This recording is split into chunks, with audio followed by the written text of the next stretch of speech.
This episode of Ben Franklin's World is brought to you by Cornell University Press. Manifest Destiny, the 19th century idea that the United States would stretch from sea to shining sea, wasn't just a territorial concept. In his award-winning book, With Sails Whitening Every Sea, Mariners and the Making of an American Maritime Empire, Brian Rouleau demonstrates that the idea of manifest destiny applied to the seas as well. Rouleau argues that during the early Republic, American sailors served as the principal agents of the United States' overseas foreign relations, and that their everyday encounters, which included those problematic interactions and barroom brawls, port city bordellos, and performances of blackface minstrel shows, shaped how foreigners perceived the United States. Reviewers have noted that With Sails Whitening Every Sea forces us to reconsider the ways in which foreign relations work, because, as it turns out, ordinary people have had an enormous impact on international affairs. Visit benfranklinsworld.com/Cornell for more information about Brian Rouleau's With Sails Whitening Every Sea. And remember, when you visit the website, to look for and use the promo code 09BFW because it'll save you 30% off titles published by Cornell University Press. Welcome to Ben Franklin's World, a podcast about early American history with Liz Covart. The study of history is key to understanding who we are and how we can affect a better future. Ben Franklin's World will introduce you to historical people and events that have impacted and shaped our present-day world. And now, here's your host, Liz Covart. Hello, and welcome to episode 120 of Ben Franklin's World, the podcast dedicated to helping you learn more about how the people and events of our early American past have shaped the present-day world we live in. How do you build colonies without women? Most of the first colonial adventurers who set out for Jamestown, New France, and colonial Louisiana were men. They left England and France to seek their fortunes in North America, and in return, the governments of England and France hoped that they would settle and establish English and French settlements in North America. But again, how do you build a colony without women? How do you get the men to stay in North America without companionship and without helpmeets to do the domestic work of housekeeping, cooking, and laundry that the men had grown accustomed to back in Europe? Today, University of South Carolina law professor Marcia Zug takes us through one of the solutions that both England and France used to build their North American colonies: mail-order bride programs. During our conversation, Marcia reveals information about colonial Jamestown, New France, and Louisiana and their mail-order marriage programs, details about why women were interested in participating in mail-order marriage programs, and the role mail-order marriage programs played in American westward expansion during the 19th century. But first, did you know that episodes now feature a complimentary episode list? With over 125 episodes, Ben Franklin's World now has enough of a back catalog for me to suggest past episodes that pair well with current episodes. For example, this episode features information about Jamestown and New France. This makes episode 79 with Jim Horn, who also discusses details about colonial Jamestown, a great compliment. As is episode 108 with Ann Little, who discusses the life of Esther Wheelwright, a New English girl who's taken captive by Native Americans, who finds her way to New France, where she becomes Mother Superior of the Ursuline Convent in Quebec. So if you're ever looking for more information or context about the topics we're discussing, be sure to check out the show description for the episode you're listening to in your favorite podcast app, or on the show notes page for that episode, because that's where you'll find a list of episodes that will complement what you're listening to. Ready to learn more about early American mail-order marriage programs? Let's go meet our guest historian. With tidings and wisdom to share about our early American past, here is this week's special guest. Joining us is a professor of law at the University of South Carolina Law School. She specializes in family and American Indian law, and her latest research, which focuses on the intersection of family and immigration law, produced a book, Buying a Bride, an engaging history of mail-order matches. Welcome to Ben Franklin's World, Marcia Zug. Hi, thanks so much for having me. Marcia, before we dive deep into the history of mail-order brides, would you tell us how you became interested in the topic? I don't have a specific moment, but my research areas are family law and immigration law. And it just sort of had always been in the periphery of my mind. And whenever I'd brought it up as an idea to work on, people would get so excited. A lot of times when you're a law professor and you tell people what you're working on, their eyes glaze over and they get a little bored. But I say mail order brides, like, ooh, tell me about that. So I thought it was the sort of thing that could turn into a good book. You know, this is something I can totally relate to. It seems like law professors and historians have similar party-going experiences.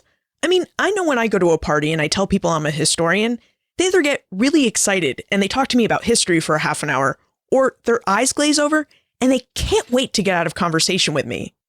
But back to the topic of mail-order brides, how far back in history does the custom of mail-order brides go? That's a good question. It's hard to say specifically. What tends to lead to mail-order marriage is when you have a big gender disparity in the population. So when there are a lot more men than women, and specifically when there are a lot more men than women that they consider marriageable, right? So there might be other women, but there aren't women that they consider ones that they can marry. And then what happens is there'll be concerted efforts to actually recruit women to come over and marry these men. And this tends to happen in colonization situations. So it's certainly, mail-order brides have been with us since the beginning of the North American colonization, but they probably existed in many colonization efforts that occurred earlier. One of the ones that comes to mind is Ireland. So when the English were colonizing Ireland, obviously there were a lot of Irish women there that they could have married, but they saw problems with the Irish women as marriageable, so they may have tried to bring over English women as brides for the colonists. You just noted that a community may deem a woman as unmarriageable. What traits exactly did male colonists look at when they tried to decide whether a woman was marriageable? Well, it depends, obviously, on the society that you're in. In America, a lot of it has had to do with race. If the women were, the right background, the right race, the women who tended to be considered unmarriageable in the United States were the American Indian women. So there were plenty of them, and I'm going to talk a lot about gender disparities in the colonies, but when I say that, I really mean the gender disparities in terms of white men and white women. There were plenty of American Indian women who were around during this period, and marriage to them was actually considered a problem. And that's part of the reason why you get mail-order brides, is to stop these men from entering into relationships with Indian women. You've hinted about the fact that mail-order marriages have had a long history in North America. In fact, in your book, Buying a Bride, you've dated the beginning of mail-order marriages to the settlement of Jamestown, Virginia. So, would you tell us about colonial Jamestown and how and why the settlement there developed a mail-order marriage program? Well, there are two different types of colonies at the beginning. You've got your northern colonies and your southern colonies. And the northern colonies are not having a recruitment problem. These are the Puritans, people who are coming to escape religious persecution. They bring their families. Things are so bad back in Europe that they're going to stay. No matter how bad they might be in Massachusetts, they're in for the long haul. So you don't have a problem getting women there.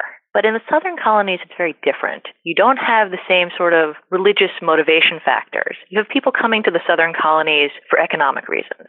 And what happens is they come over to the southern colonies, they want to make their money, but things are also pretty terrible. At the very beginning, there's a lot of starving, a lot of disease. So the men who come over aren't that committed to staying. And then when they don't have women to marry, they don't really put down roots. So you get the system where the men are coming over, they're going to spend a few years here, they're going to get their money, and then they're going back to England to get married. And that's fine for them, but that's really a bad situation if you want to set up a permanent settlement, to have this rotating band of colonists, none of whom are around very long, not really invested in the future of the colony. So you have this problem where you have the southern colonies have a hard time recruiting permanent settlers in general, and they have a particularly hard time recruiting women because rumors about how bad things are in Virginia get back to England really quickly. The first set of colonists, die real fast. Not all of them, but a lot of them. And a lot of the women back in England are like, no, this just doesn't seem like a good plan. We're not going. So the women are not coming over. Men are still coming over to seek their fortune, but they're doing one of two things. Like I mentioned, they're staying for a few years and going back to get married and, live their rich lives back in England, or they start taking up with native women in local tribes. These are men who are like, oh, this colony stinks. It's horrible. That native village over there, they seem to be doing okay. And there are women. I'm leaving. I want nothing to do with this. And, the early Jamestown tries a lot of things. Desertion is a hanging offense, but that doesn't stop the men from leaving. So they're deserting in droves. And this also has political implications, because if you're trying to justify colonization based on the superiority of your culture, your religion, all of these things, yet your colonists who are supposed to be bringing this superior stuff have decided that the culture you're intending to conquer actually looks a lot more appealing, you have a problem with the moral basis for colonization. So for all of these reasons, Jamestown decides something really needs to be done, and quickly. We've spoken with other historians, and they've told us that back in England, there were men who promoted the colonies by writing such wonderful things about North America, like how many fish swam in its lakes and rivers, and how there was an abundance of wildlife that lived in vast expanses of forests with different trees that could easily be cleared to create great farmsteads. But I have to tell you, Marcia, you've talked a lot about starving and disease. I mean, you're not exactly selling us on colonial Jamestown. So, how did colonial promoters or Jamestown colonists sell women on the idea that they should migrate to Virginia? Well, you're right. You need to do a really good recruiting effort here because the women have heard things aren't so good. They've heard some terrible stories. They've heard about husbands actually eating their wives. They've heard about, Indian raids. So you need to incentivize women to take the risks to come. Now, you can still get men because the economic incentives are high enough. So what the Virginia Company realizes that they need to do is they need to do something similar. They need to make them an offer they can't refuse, or at least some of them can't refuse. So they do a number of different things. They offer them free passage, which is basically a given. No one's going to, at this point, pay to come over, none of these women. But they also hit on a number of inequalities that are going on back home. So the women that they tend to recruit, they're very careful about it. First thing, they make sure that the women come over voluntarily. During the 17th century, you actually have a lot of kidnapping. So it's not that this wasn't a possibility. They could have kidnapped women for wives. England kidnaps lots of people for colonists, lots of people for servants. They specifically choose not to kidnap women to be the wives in early Jamestown. They want the women to come over voluntarily. They want them to be committed to the colonial endeavor. So they have to, therefore, incentivize them to come. They also want to make sure that these aren't the most desperate and destitute women. So they don't, take women with no other options. They need to set up incentives that are appealing to women who do have other options, but this is still better. So a number of different things happen. They provide a dowry, and this is going to be appealing to a lot of sort of lower middle-class women, working-class women who, plan on getting married, are working right now. They're working, in service as, domestic help, and probably are going to have to do that for about 10 years before they acquire enough money to set up their own household. A lot of people aren't that thrilled with this. And then if, they get enough money, then they'll marry someone about their same status in life, and that's fine. But what the Virginia Company is offering them is a way to set up their household earlier and also improve their position. So a lot of the women who decide to do this, like I said, they're women who had been domestic servants. They're able to leave service or not do service at all because the dowry is now provided for them. And they're offered the possibility of marriage to rich planters. So this is a type of social jump that they wouldn't be able to make in England. That they have the possibility of marrying rich men. They're promised high status in the colony. They're promised the first servants who come to the colony. They're also promised much more attractive treatment. The way the law is going to treat women with regard to how they can own property, the positions of power that they can have, and a more amorphous also sense of how they're going to be treated. When something is scarce, it's often given a higher value. And if you look at a lot of the colonial court cases dealing with women, you see that women, they're treated differently than they would have been back in England. They have a lot more power over their own marriage prospects. A lot of women become very, very wealthy. You're talking about how death and disease is terrible. Well, it depends. If, you're not that into your husband and he doesn't live that long and you manage to survive him and then you manage to take his money and then maybe do that again, within not that long a time, you can become quite wealthy and quite powerful in the new colony. And this is what happened to a lot of the women there. Speaking of opportunities for women and the power they had when they arrived in Jamestown, were women allowed to choose their husbands when they arrived in the colony? And how long did the Virginia Company give them to choose a husband before it required them to marry?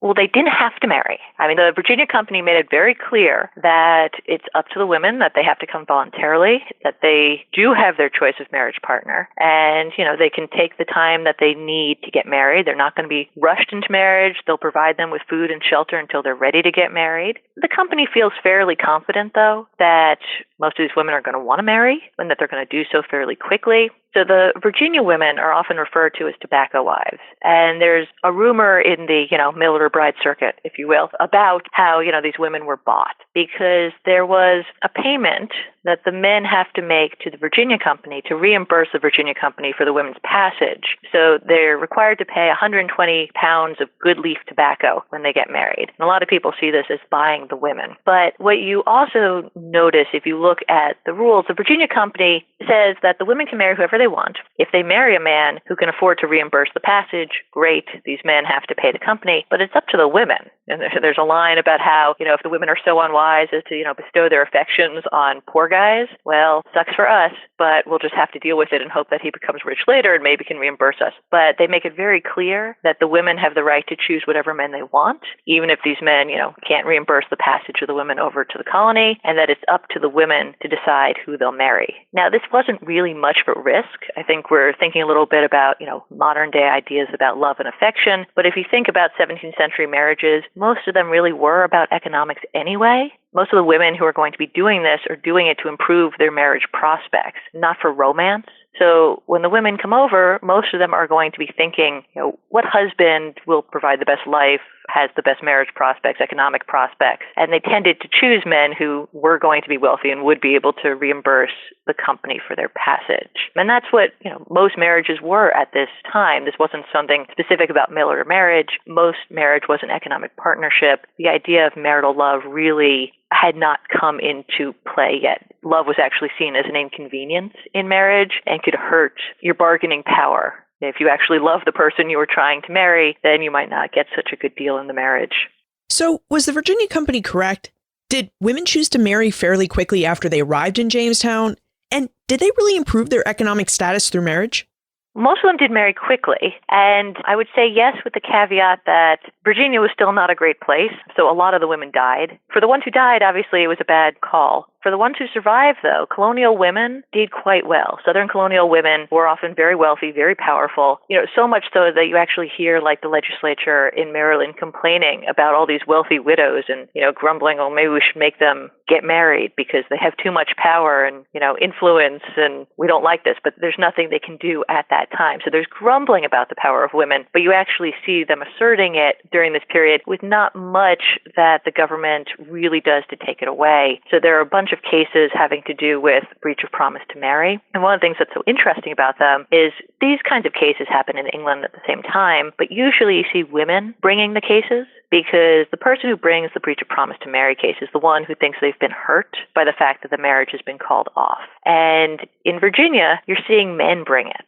So the men are upset because the woman has called off the marriage. It's the woman who is in the position of power, who's rejecting the man, and the man's been hurt by this. And, there's a big case that I write about in the book where all the facts are on the side of the man. He's awful, the Reverend Pooley. He's a horrible person. You don't blame Cicely at all for dumping him. Basically, she's a recent widow. He proposes to her while her husband's body is still warm. She says yes, but she also knows that this looks pretty bad. So she says, can we just, keep it on the down low, not tell anyone that, we're getting married at least for a little bit. He doesn't respect her wishes at all. Immediately starts broadcasting it all over the place that they're getting married. She's rightfully annoyed. She breaks up with him. He brings the breach of marriage suit. He should win because they had promised to marry in front of witnesses. All the proof is there. But this goes all the way back to England, goes up on appeal a number of times, and basically the government just refuses to rule against her. They don't want to tell women that they have to marry men that they don't want to. And later on, they certainly would, but during this period, they don't. After that case happens, the colonial legislature passes a law basically saying that you'll be in trouble if you do something like this again. It happens again. There's nothing they do. So during this period, for the women who, survive, they actually become quite powerful and better off than they would have been back in England. Now, like Jamestown, New France also developed a mail-order bride system to bring women to its colony. Marcia, would you tell us about New France and why the colony found a mail-order marriage program necessary? Well, it starts for a lot of the same reasons that you get one in Jamestown as well. You have a situation where you have a pretty big gender disparity. You have all of these French male colonists who come over. Very few French female colonists come over. And what starts to happen is that the men start marrying Indian women. And one of the differences between New France and Virginia is that originally the French colony encourages intermarriage. They actually think this is a good thing. They think that this will be a great way to to both, assimilate and convert the local Indian population. They're so convinced in the superiority of French culture. It doesn't work out this way. What happens is all of these French colonists go, you know what? I really like Indian culture. It's way better. There's an interesting exchange where early on in the colony's history, a group of Jesuit ministers are meeting with a group of Huron leaders to talk about intermarriage and how it's worked. And the Hurons are like, this is great. Your Frenchmen are making great Hurons. And the Jesuits are just appalled. They're like, no, this needs to end. So they pull out of backing intermarriage really early. And, you see it failing in a number of other ways as well. Originally, there was a dowry program set up to provide dowries for Indian women who had converted to Catholicism so that they could marry, the French colonists. And the dowry fund is never used. And basically, the Ursuline nuns who are in charge of it are saying, look, we've had hundreds of Indian women come through here, and not one of them has been assimilated. So the assimilation program's not working. And the number of men who were leaving from Virginia was high. In New France, it was staggering. You've got a population of about 10,000 people, and about 800 of them have left to join the local Indian tribes. And again, this is a problem for purpose of colonization, which is to spread Western culture, Western religion, and show its superiority. When the people who are supposed to be doing this are leaving, it hurts your colonization efforts. So for all of these reasons, both for population growth and for, colonization in general, we have a problem. And the colony says, we need to do something. What the colony wants is for France to send a lot of new colonists in general, both men and women. And one of the differences with the French colonies and the English colonies is that France is a lot more reluctant to send people in general. England seems a lot more on board with getting rid of its population and sending them over to the colonies, but France needs their people more. So what they decide to do is they say, no, we're not going to send you a lot of people. We're going to send you a large group of marriageable women. They'll be high quality. We're going to increase your population through natural means. They'll have babies, and that's how we're going to grow New France. So similarities and differences in why it starts and how the program develops. What were the backgrounds of French women who decided to migrate to New France? And when they arrived in the colony, did they have similar marriage choices as their Jamestown counterparts? There are a lot of similarities. I'd say the French women, it worked out even better, I would say, for them. Part of it's the program's bigger. Jamestown has about 140 mailorder brides. The filles de roi, the French mailorder brides, there are about 800 of them. So this is a pretty big program. France is committed to this. And, again, the similarities, they give them dowries, they give them free passage, they give them the promise of their pick of men. The New France colony is nicer than Jamestown. People don't seem to be dying as badly there. Most of the women do survive, and their impact is staggering. There's a study that shows that about 3/4 of the genetic makeup of modern-day French Canada is a result of these 800 women. So the king was right. They came over and they had babies. And they had so many babies that, they are the founding mothers of New France.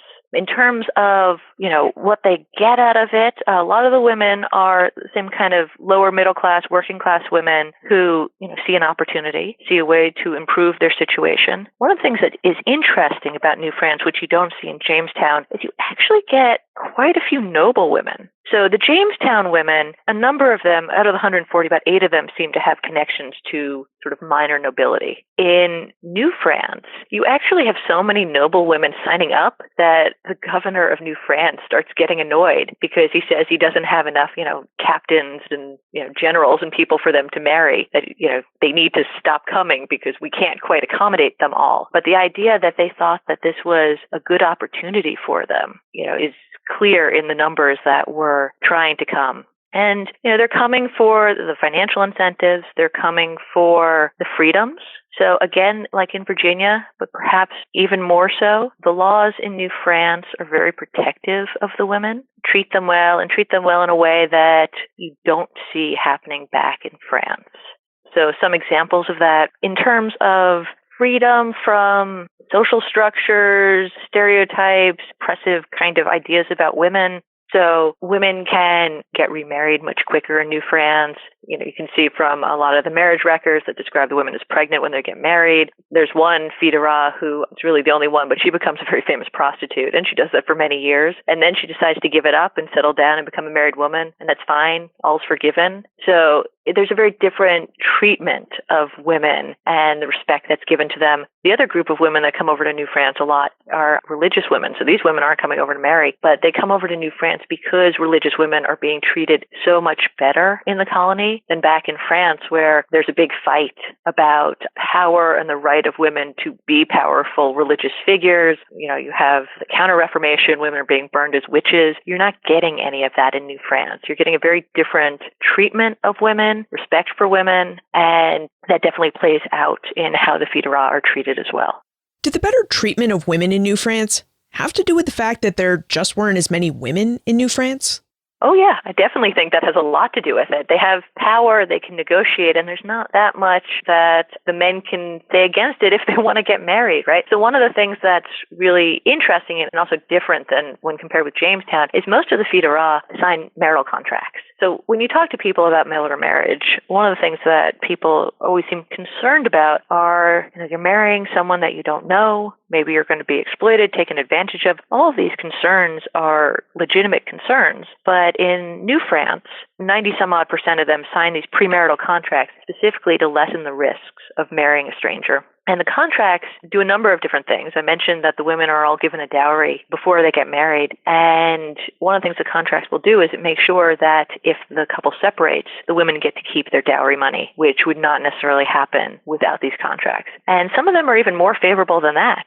They say not only would they keep their dowry, but they'd have a certain percentage of the property as well. Things that you just tend not to see in marital contracts in France. It's not that you couldn't see them, but women back in France just don't have the bargaining power to get those concessions from the husbands. In New France, there are more men than women, and the women have other options. If you're not going to sign the contract showing that, you promise in the case of separation to treat her fairly, she's going to move on. And, she has the time to negotiate. She's not forced into a marriage. She's allowed to wait as long as she needs.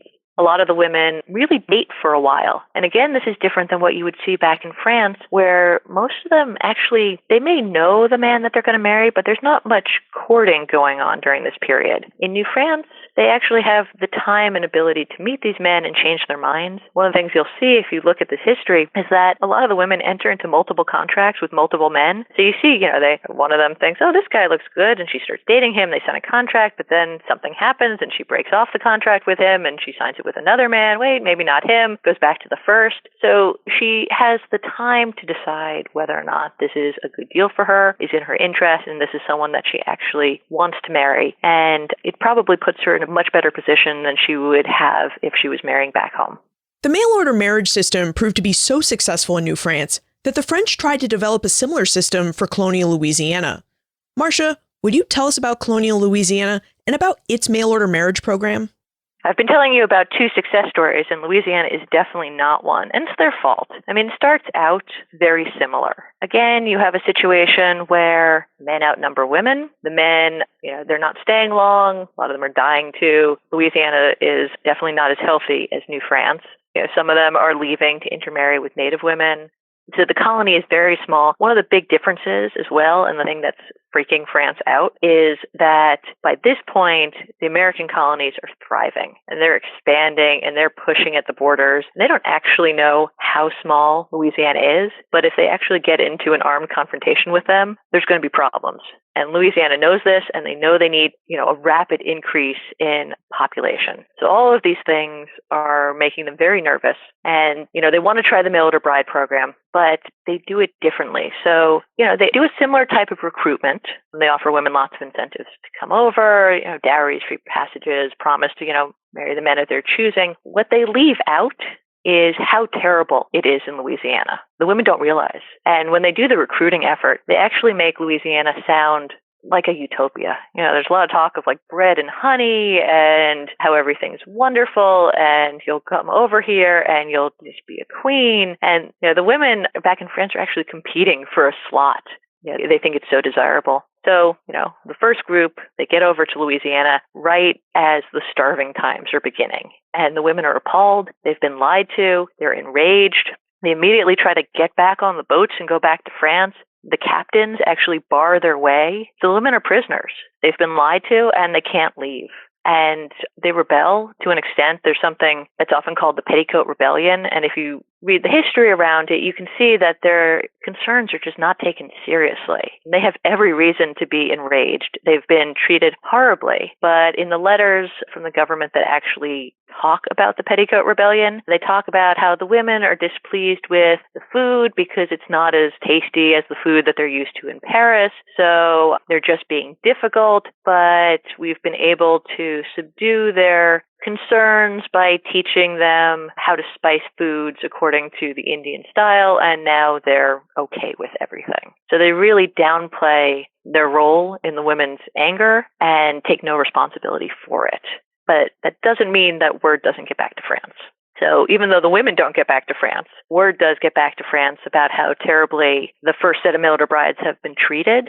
And now Louisiana has a problem because no other women want to sign up for Louisiana's mail-order bride program. And Louisiana is still majorly struggling with population, desperate for more women. And they managed to get like another 12 mail-order bride recruits, but these are desperate women. These are poor, destitute, starving, sick women. And what's shocking is that though these are the only women they managed to get, they still don't appreciate them at all. You read the account of the women's voyage over to New France. They're treated terribly. They're made fun of. They're called ugly. And, there's a lot of talk about, about their looks. There's a lot of talk about their virtue. It looks like the captain may have raped one of them, but they blame it all on the women. And then they get to Louisiana and basically no one wants to marry them because, according to the accounts, they're just not pretty enough. So a couple of them marry, the rest are left, destitute, living in misery, and pretty much die off quickly. And that's the end of the voluntary mail-order bride program in Louisiana. Then they turn to forced immigration. What exactly did forced immigration mean? I mean, did the French government really force women to migrate to Louisiana and to marry its men? Yeah, so that second group of mail-order brides, all the accounts about why that failed was because they're too ugly. They say, had they been pretty enough, it wouldn't have mattered. Nothing else would have mattered. And they're basically paving the way to allow the forced immigration of female prisoners. The previous programs we've been talking about, Jamestown and New France, they cared very much about the virtue of the women. They cared very much about the voluntariness of it. The women had to have letters of recommendation from their priests at home saying that, they're of good moral character and all of that. In Louisiana, they ditch all of that. They decide that the Louisiana men just care if they have a nice face and a good figure, and everything else doesn't matter. So they start conscripting women from the Paris penitentiaries. And for all the reasons that the previous programs didn't do this, all those problems happen now in Louisiana. The women who come from the penitentiaries are not willing. They're not committed to the colonial endeavor. The ones who do make it over, they do one of two things. They either turn around and get right back on the boat as soon as they can, or they're like, oh, okay, well, now I'm in Louisiana, but I'm still going to be a prostitute, a thief. I'm not going to settle down and be a nice housewife. So there are a lot of accounts about how these women were just running rampant and ruining the colony, and this was the worst idea that anyone ever had. The real tragedy about it is that very few of the women actually even made it. Thousands of women were recruited to do this or forced to do this, and most of them died en route. These are women who are already pretty sick, and this was the last straw. So, thousands of women, and then you have a few hundred who actually managed to come over. So they're not saving Louisiana. They're causing more problems for Louisiana, and basically the Louisiana mail-order bride program is a failure. After the 17th century gave way to the 18th century, and the French and English colonies began to grow, mail-order marriage programs in North America waned until about the 1850s. Marcia, did the practice of mail-order marriage in North America really end altogether between the 17th and mid-19th centuries? Not entirely, but primarily. So, the colonial period is done. You no longer have this major gender disparity. You still have westward expansion. It's steady, but it's slow. We're talking, a mile a year kind of thing. So you don't have, men rushing forward and leaving the women behind. They're bringing their families with them. So you don't have this population disparity from the colonial period. It doesn't mean there are no mail-order marriages. So during the 18th century is when you get the first American marital advertisements. And the first ones actually were joke advertisements written by Benjamin Franklin. He was taking them clearly from a form he was familiar with from English matrimonial advertisements, from English papers, but mocking them. So in America, during this period, no one saw a need to advertise for a wife. In fact, marriage was pretty much universal. Anyone who wanted to get married could get married, and people who didn't get married were punished. There were all these towns where you couldn't be single, where you couldn't be a bachelor, you couldn't live places, you couldn't leave your parents' home. You had to get married, and they could require you to get married because it wasn't hard. Most people grew up and, stayed where they were born or only moved slightly further away. They, knew the people, they knew, who their marriage prospects were, and if they needed help, their parents could probably help them find someone as well. So given that situation, advertising for a bride seemed very weird and very suspicious, and there was a lot of mockery of the sort of people who'd even consider it, that they were all cheats and frauds, and you should never respond to any of these because the only people who would do this were people who were out to steal your money. And that's basically what Franklin's advertisements were all about. They're making fun of the sort of people who advertise for spouses. His first published in 1722. It looks like the first legitimate American matrimonial advertisement was in 1759. But,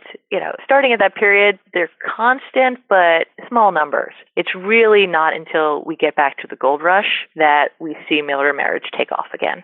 Yes, the gold rush. Would you tell us about this event and how it sparked a new interest, or rush, if you will, in mail-order marriages? You have a similar pattern happening again. So until the gold rush, westward expansion, like I said, like a mile a year, people push the frontier just a little bit. They bring their families. They're not far from, their previous towns. But with the gold rush, you get this huge group of single men flocking out to California well before the women come out there. So once again, you have a situation where you have a whole bunch of single men and very few white women, marriageable women. And some of the problems are similar, some of the problems are different. We don't have the same level of colonial concerns in the sense of, manifest destiny is all accepted at this point in terms of, America thinks it's going to make its way to the Pacific Ocean. They thought they would go a little slower, but, this is where we're headed anyway. California is going to be American. That kind of fear isn't quite there with California, but there are a lot of concerns about the violence that's going on in California. This isn't really how they wanted to settle the West. What had been happening before California was a very orderly, family-oriented expansion. People move west with their families. They set up new towns. They set up government slowly. And then instead, what's going on with California is that all of these men rush over. A lot of them are very, very lawless. A lot of them are very, very violent. And this is worrisome for a lot of people. And the solution that a lot of people hit on is that we need women. This is the beginning of basically of the Victorian period, right? And the idea of women as a civilizing influence, hearth and home. In order to make these men safe, we need to marry them. But in order to marry them, we need white women out there so that they can marry them. So, that's all well and good, but again, you need to incentivize the women to come. So why do the women come? Some of the same reasons, but some of them change a little bit. Things for women in 1849, 1850 are not great, especially the sort of women that we're talking about here, sort of working class women. A lot of the women have been working in factories. The factories are laying people off, reducing their hours. Women are the first to go. So women who had been kind of used to having an income, economic prospects, are seeing a lot of those doors closing. A lot of them are seeing domestic service as the only option for them. So they're looking at these prospects, which are not particularly appealing. And they're also watching all of these men go west to make their fortunes. And a lot of the women are like, hey, that seems like an opportunity. I'd like to go west as well. And you start getting mail-order bride recruitment missions going on. And for a lot of women, it's attractive. It seems like a good idea and a way for them to take part in this amazing economic opportunity that so many men are flocking to. So here's a logistical question for you. I assume that all the mail-order brides in the 17th century came from Europe via transatlantic ships. So how did all the mail-order brides destined for California make their way from the East Coast to the West Coast in the days before the Transcontinental Railway?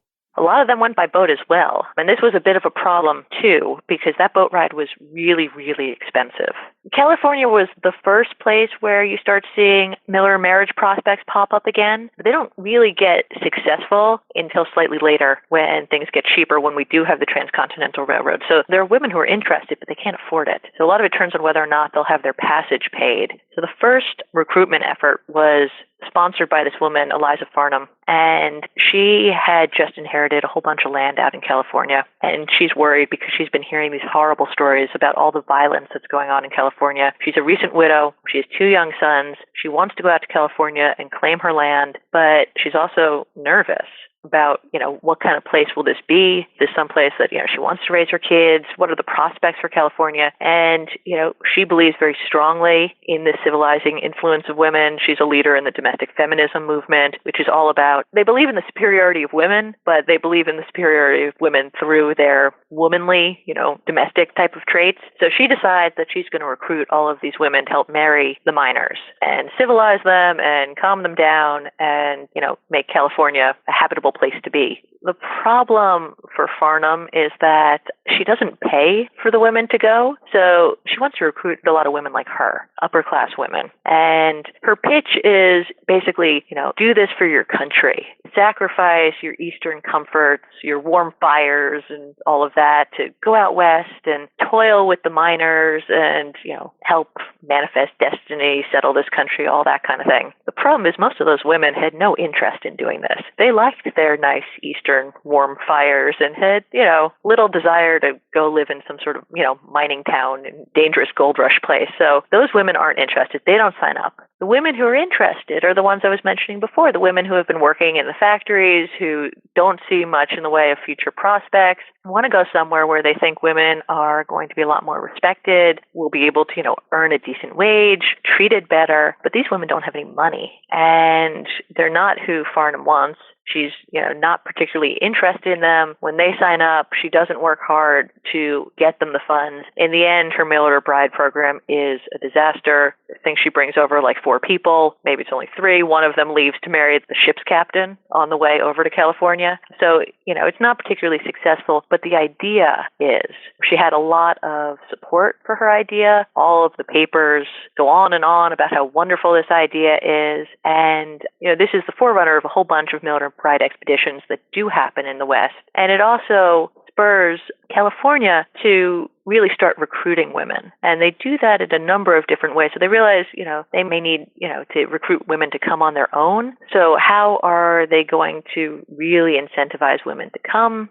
One of the things that they do is they make California's laws really, really female-friendly, particularly in terms of property ownership. During this period, married women have no right to their property, but in California, they are going to have a right to their property. And one of the things this means is that if you answer an ad, you marry a rich miner, and, he promises you certain things, you can make sure that that property will stay your property even if the marriage doesn't last. And that's the other thing that California offers. Very, very liberal divorce laws.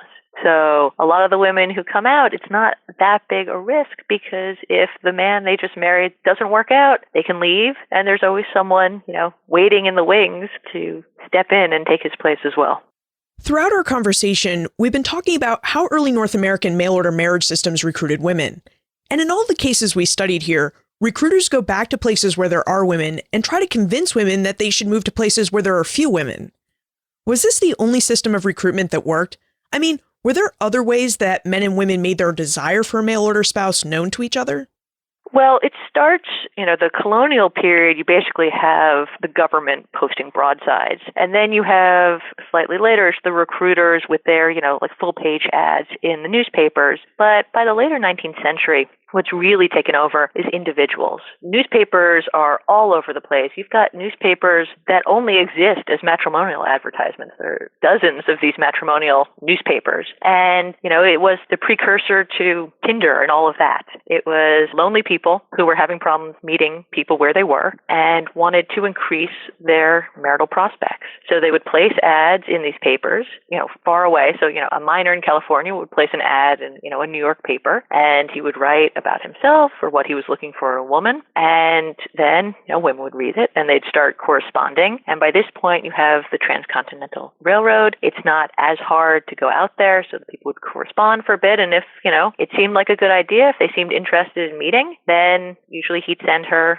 a ticket and she'd come out. And the papers during this period are also full of all of these stories, both good and bad, of these Miller marriage meetings. So, the woman gets off of the train and he's there waiting for her, and, it's love at first sight, or she takes one look at him and decides, nope, I'm getting right back on that train.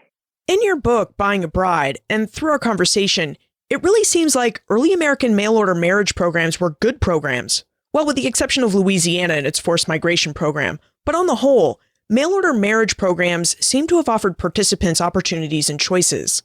Now, aside from Louisiana, were there any other downsides for participants in early American mail-order marriage programs? Mail-order marriage has always been risky. Women make the decision that the potential benefits outweigh the risks.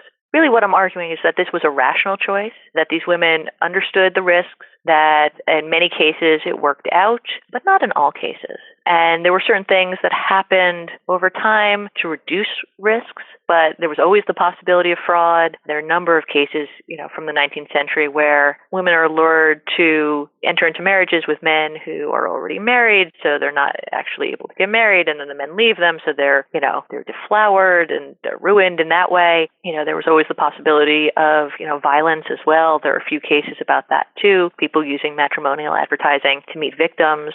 These sorts of things could happen. Miller marriage has always been a risk, but on balance, most of the time, Miller marriage did benefit the people who entered into it.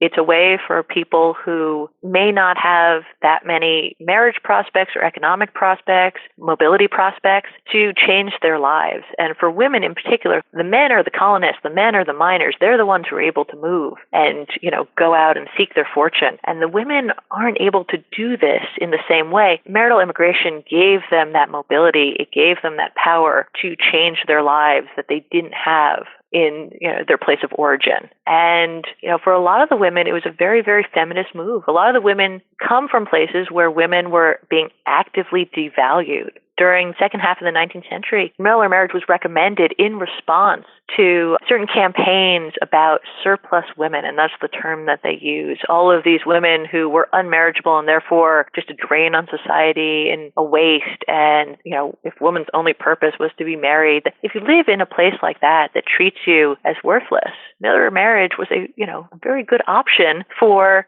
leaving the place where you're devalued and going to the place that wants you so much that they're paying for you to come. They're changing their laws so you can come. A lot of times in the later 19th century, what you see happening is the states that are recruiting women, they give them the right to vote. Let's move into the time warp.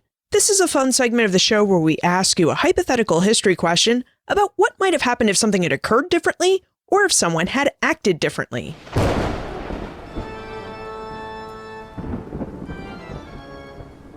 The time warp. Historians can't predict the future, but they can speculate about what might have been. In your opinion, what might have happened if mail-order marriage programs had not developed in North America? How would this settlement and European colonization of North America been different? That is such an interesting question. I think the biggest difference would have to do with intermarriage with Native women. A lot of what Miller brides did, and the big reason that they were recruited, was to prevent the colonists from intermarrying. So if we're going to assume that getting rid of Miller brides would have increased intermarriage, the question is, what would that have done? One of the things that's different about the United States from a lot of other countries in the Western Hemisphere is that we did have so much less intermarriage with the Native population. What that would have done is hard to say. It might have simply made, a more complicated racial class system. So you would have, a mestizo class that was less than white, but higher ranked than African Americans and full American Indians. It's also possible that it actually would have changed, white Indian relations. That, maybe, just speculating, maybe some of the worst atrocities wouldn't have happened. Maybe land would have been taken less through battles and, fraud, and more through intermarriage. And maybe this would have been better. It's hard to say exactly, but I think that's where the change would have been. How would it affect modern American Indians if we'd still have the reservation system, if we would have still had, all of the awful Trail of Tears and the allotment system and termination? It's very hard to know, but I do think that if there had been more intermarriage, there might have been a hope that some of those things wouldn't have happened. Marcia, what aspect of history are you researching now? Well, I have two possibilities. One has to do with bride smuggling, looking at the history of it. I do immigration law, I do family law, and immigration law often keeps people out, but people are often creative in trying to get people in. So mail-order marriage is a way to legally bring people into this country. But what happens when you can't bring your spouse in? What are the laws that prevent that? What are the ways people have gone around it? Is that marital fraud? And how has it changed the people you're trying to keep out and the ways people have creatively brought their family members in? The other project has to do with marrying for things, basically gold digging, but not simply about money, but all the different ways that people have married to improve their situation and how the law actually encourages people to do that. And where should we look to find more information about you and how we can contact you if we still have questions about early American mail-order marriage programs? Well, you can always contact me by email. My email is Zug, Z-U-G, @law.sc.edu. And most of my articles are on SSRN, the Social Science Network. Marcia Zug, thank you for taking us through the early American world of mail-order marriage. Thank you very much for having me. It was fun. How do you build and establish colonies without women? The answer is you can't. Women were integral to the establishment and building of European colonies in North America. Without women, colonies teetered on failure. Because few men wanted to stay in North America without women. They wanted companionship, families, and someone to do all the domestic work that women did back in Europe. Plus, governments wanted and needed women in their colonies. They recognized the civilizing or calming power that women had on men. Plus, when men and women live together, they tend to procreate. And having lots of French and English babies sustained colonies, promoted their growth, and spread the reach of European culture. Also, how about the Filles de Roi, those mail-order brides of New France? They were truly the founding mothers of French Canada. Now, as Marcia pointed out, it wasn't enough to simply bring women over to the colonies. When forced to migrate, as they were in colonial Louisiana, colonial maintenance and growth programs by mail-order marriage failed. Women had to want to migrate to make these programs work. And if you wanted to encourage women to migrate, you needed to offer them better opportunities, which from the 17th through 19th centuries included increased legal rights and protections. Look for more information about Marcia, her book, Buying a Bride, plus notes for everything we talked about today on the show notes page, benfranklinsworld.com/120. If you're interested in discovering more about early American sailors and how they shaped the early United States' foreign relations, don't forget to check out Brian Rouleau's With Sails Whitening Every Sea. You can discover more about this book by visiting benfranklinsworld.com/Cornell. And if you like what you read, be sure to use your special promo code 09BFW because it will save you 30% off this title and more from Cornell University Press. Finally, what do you think about the early American mail-order bride programs we just learned about? Do you think you would have attempted to participate in one of these programs had you lived in the early modern period? Send your answers to liz@benfranklinsworld.com, tweet me @LizCovart, or post a comment on the show notes page or in our listener community on Facebook. And remember, never leave till tomorrow that which you can do today.